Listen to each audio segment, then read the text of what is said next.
Well, I'm Kenny Lauer, and today we're just going to shoot a quick video to explain to you if you're using one of the fountain heaters that we have. And we have a fountain heater in this. This jar's been here nearly 20 years now. We run it in the wintertime. We run it year-round. So in the winter, if you're going to have a heater in the basin, that heater has got a thermostat on it. It kicks on when the water hits 35 degrees, so you're not going to feel warm water. It's been really cold here this last week. Been down in the single digits most every night. So everything else around here is frozen. As you can see, this is still running. Now you will need to run it 24/7 there, because remember, at nighttime you don't want to cut it off, because you want to transfer that water, we won't call it heated, but not frozen water, from down in the basin where the heater is up through the jar and everything. So you don't want to cut it off at night. You want to run it 24/7. Now I will tell you, you will possibly get ice here. We've got this fountain turned down here in the winter, so we're not getting any splash at all.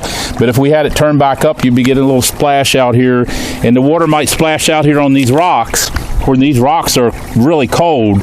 So then it'll form an ice column, and then the ice column comes up, and it doesn't hurt anything, but it might touch the jar, and if it touches the jar, the water will start running down that ice column, and if the ice column goes outside of the basin, then the water will run outside of the basin. So those are things to keep an eye on. I know when we've had that happen here before, I'll knock that ice column away. Don't hit your jar, but I'll knock that ice column away so that it's not touching the jar.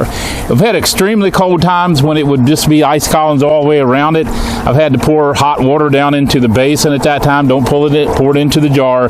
Pour it down into the basin. That'll help thaw everything out around there, because sometimes it's hard to get that ice column away from the jar. I've never had it freeze in the jar, just on the outside of the jar. So there's a kind of common sense things. Now, why would you want to run it in the winter? It's been really cold here. Everything's frozen, and I'll show you, there are bird tracks around here everywhere.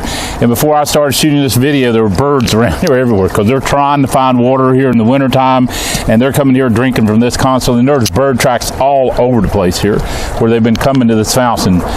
So it's a main attraction out here right now. So a lot of people want to be able to see that in the winter. It's a lot of activity in the winter with the birds, so they want to be able to have it year round, so you can do that. We do have a couple of different size heaters. If you live in more northern climates, you might want to use the higher wattage heater. We've been down in single digits this week, and we have a 250 watt heater in there, so it's really not, we don't need, maybe Minnesota you would need that 750 watt, but here we that 250 watt, and you can see we are ice free all the way around it. So hopefully that'll help answer a couple of questions on using your heater. I think I've covered everything I can think of. Okay, just want to take this opportunity to show you all the bird tracks around this.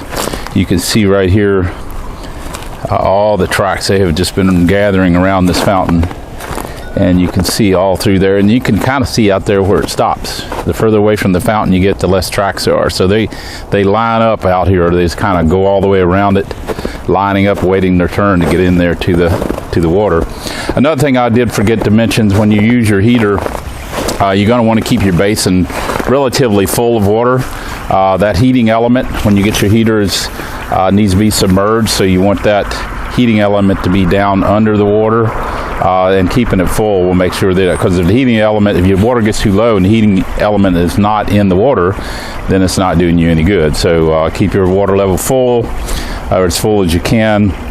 Also, if that heater comes with a little floating device on top, remove that. You just can unscrew that and take that off, so you don't need that floating device on there. So hopefully that answers questions on how to use the heater, and exactly why you might want to keep it running in the winter, because of all the birds. And if you have any questions about any of our products, you can also contact us off the website. There's a toll-free number over there, and the email contact as well.